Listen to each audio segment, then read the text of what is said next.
Mga kapitbahay, handa na ba kayong magsayawan?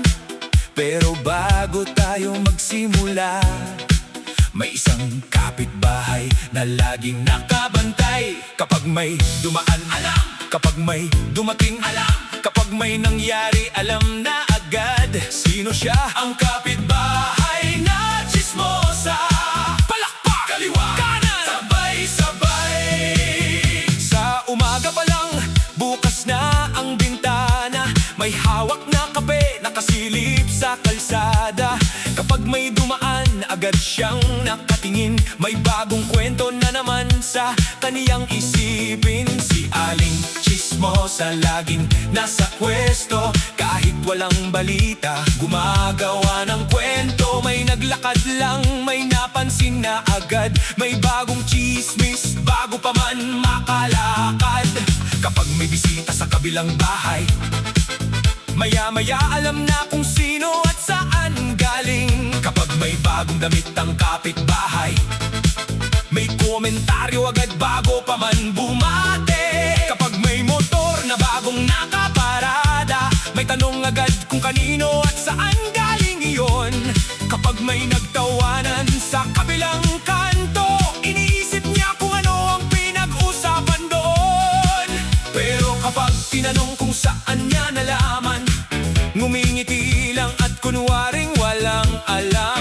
Kaya kapag narinig ang kanyang boses, sabi ng buong barangay, ayan na naman ang chismis!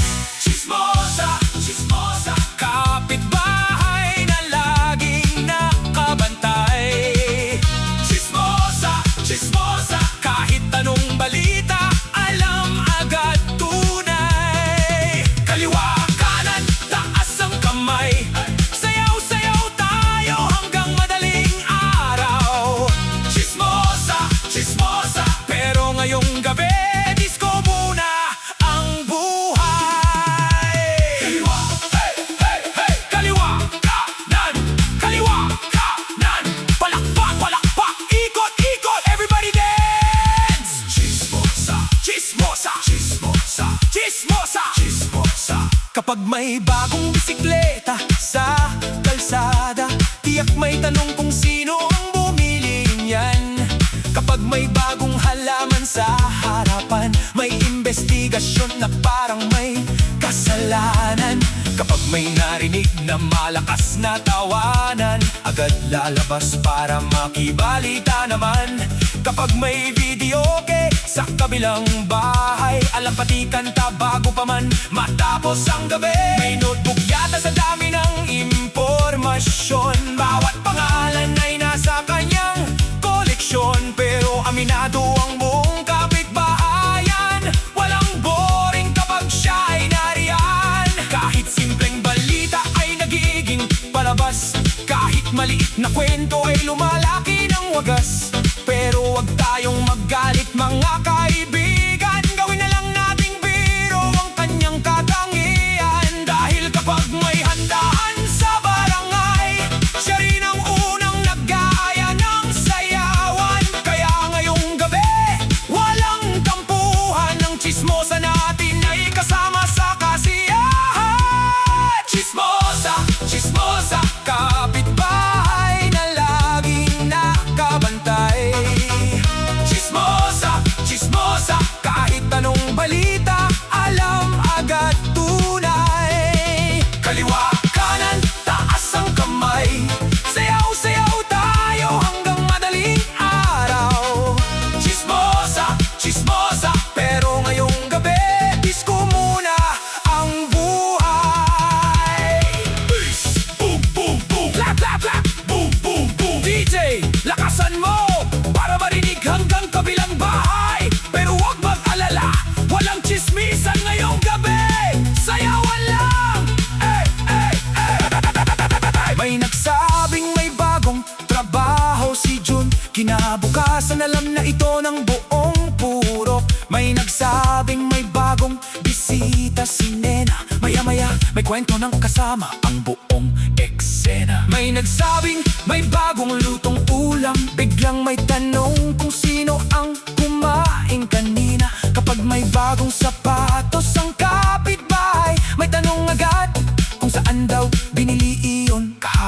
Minsan sobra ang kaniyang imahinasyon, kaya ang simpleng kwento nagiging teleseryon. Pero kapag siya naman ang napag-usapan, biglang tahimik at ayaw magpaliwanag. Sabi niya, hindi ako tsismosa, curious lang. Pero lahat tumatawa dahil kilalang kilala na. Kaya imbes na mag-away sa bawat salita, isabay na lang natin ng lahat sa musika. Itaas ang kamay at kalimutan ng tampuhan, dahil ang gabi ay para sa kasiyahan. Kapitbahay man ay seryoso o makulit, sa dance floor ngayong gabi lahat ay pantay-pantay. Chismosa, chismosa, kapitbahay na laging nakabantay. Chismosa, chismosa, kahit anong balita, alam agad tunay. Kaliwa, kanan, taas ang kamay, sayaw-sayaw tayo hanggang madaling araw. Chismosa, chismosa, pero ngayong gabi, disco muna ang buhay. Sino ang laging nakasilip? Chismosa. Sino ang laging may balita? Chismosa. Pero sino ang marunong sumayaw? Kaliwa, kaliwa, kanan, kanan, palakpak, palakpak, lahat sayaw. Chismosa. Ulitin ang hook ng ilang cycles, habang unti-unting pinapabilis ang energy. Kung may problema, wag agad husgahan, mas mabuting magtanong kaysa gumawa ng haka-haka lamang. Dahil ang salita kapag kumalat sa paligid, minsan nakakasakit kahit biro lang ang ibig sabihin. Kaya alin chismosa, halina't nakinig ngayong gabi. Ang chismis na inuusigang masigla, walang away at walang siraan. Kapag may pagpalang nakilaman, kapag may nangyari, alam na agad sino siya. Ang kapitbahay na chismosa. Palakpak, kaliwa, kanan, sabay-sabay. Sa umaga pa lang, bukas na ang bintana, may hawak na kape, nakasilip sa kalsada.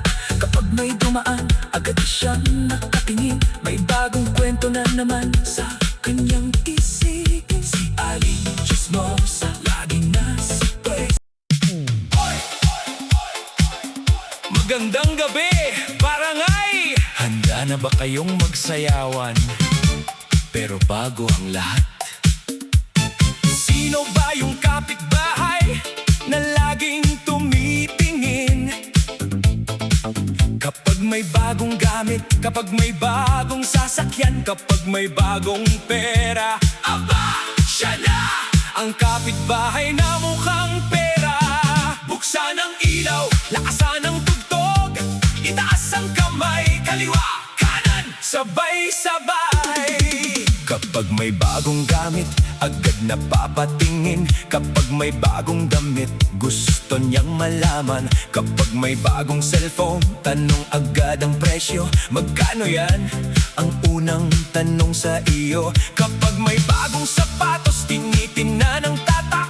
Kapag may bagong relo, gusto niyang malaman ng halaga. Kapag may bagong sasakyan, lumalabas sa bahay, parang may exhibition sa buong buhay. Kapag may handaan, unang tanong ay menu. Kapag may bisita, tinitingnan ang suot mo. Kapag may bagong bahay, gusto niyang malaman kung magkano ang ginastos sa bawat kagamitan. Hindi naman masama ang mangarap sa buhay, pero huwag gawing sukatan ng presyo ng bagay. Dahil ang tunay na halaga ng isang tao, hindi nakikita sa perang hawak nito. Kaya kapitbahay, huwag puro pera, makisaya ka rin sa buhay nating masaya. Sa disco floor, pantay-pantay tayong lahat, sayaw lang ng sayaw hanggang umagang bukas. Kapitbahay na mukhang pera, laging nakatingin sa bagong biyaya. Kapitbahay na mukhang pera, presyo ng gamit ang gustong malaman niya. Hey, hey, kaliwa, kanan, hey, hey, sabay ang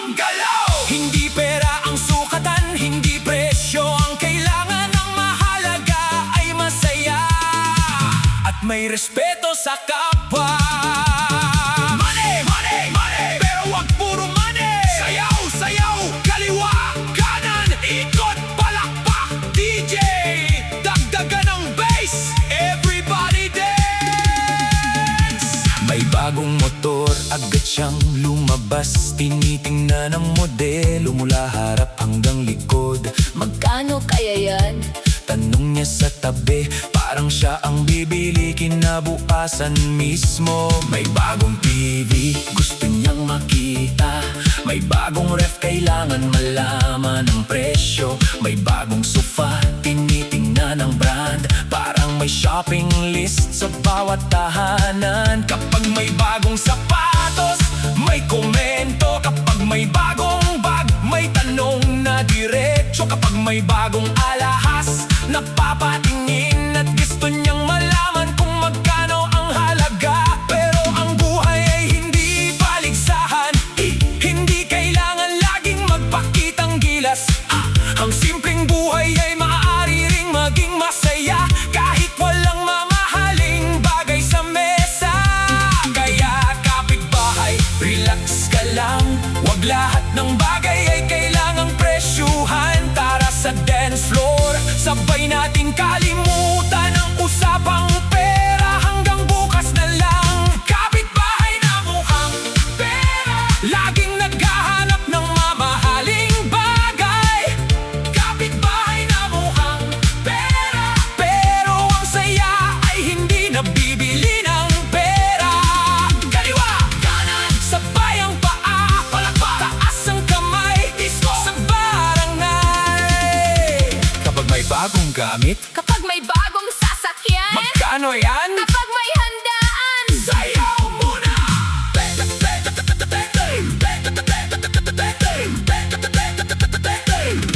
Sa umaga pa lang, may bagong balita. may bagong gamit sila, Sabi niya, hindi pa man nakikita. may presyo nang nasa isip. Parang accountant na laging nakasunod sa paligid. Kapag may bagong negosyo, gusto niyang malaman kung magkano ang puhunan at magkano ang kita. Kapag may bagong trabaho, unang tanong ay sweldo. Hindi man lang tinanong kung masaya ang tao. Kapag may bagong bahay, tinitingnan ng laki.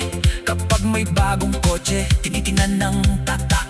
Pero ang tunay na yaman ay hindi lang material. Mas mahalaga ang pamilya at kaibigang tunay. Masarap magkaroon ng bagay na pinaghirapan, pero hindi kailangang ipagyabang sa lahat. Ang sipag at tiyaga ang tunay na puhunan, at respeto sa kapwa ang pinakamagandang kayamanan. Kaya kapitbahay, makisama ka. Huwag puro presyo ang laman ng usapan. Sa gabing ito, lahat tayo'y magkakasama. Disco hanggang umaga, saya ang ating dala. Mukhang pera, mukhang pera, pero hindi pera ang sukatan ng saya. Mukhang pera, makisaya ka na sa buong barangay. Hey ho, hey ho, kaliwa, kanan, sayaw ng sabay-sabay. Pera bang kailangan para sumaya? Hindi, Respeto ba? oo, Kaibigan? sayawan, Oh, then everybody dance! Hindi masama ang mangarap ng magandang buhay. Hindi masama ang magkaroon ng sariling bahay. Hindi masama ang bumili ng gusto mong gamit, basta pinaghirapan at hindi inaagaw sa iba. Ang kagrema lang kapag lahat ay ikinukumpara, at ang tao'y linuhusgahan dahil sa pera. Kapag mayaman, biglang gusto maging kaibigan. Kapag simple, minsan ay hindi pinapansin. Kaya kapitbahay, baguhin ang pananaw. Hindi lahat ng mahal ay tunay na maganda. Hindi lahat ng mura ay walang halaga, at hindi lahat ng mayaman ay masaya. Ang tunay na yaman ay nasaya. Ang kapitbahay na mukhang pera. Buksan ang ilaw, lakasan ang tugtog, itaas ang kamay, kaliwa, kanan, sabay-sabay. Kapag may bagong gamit,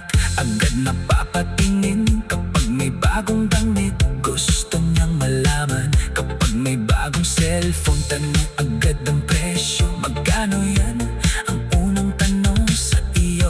Kapag may bagong sapatos, tinitingnan ang tatak. Kapag may bagong relo, gusto niyang malaman ng halaga. Kapag may bagong sasakyan, lumanabas sa bahay, parang may exhibition sa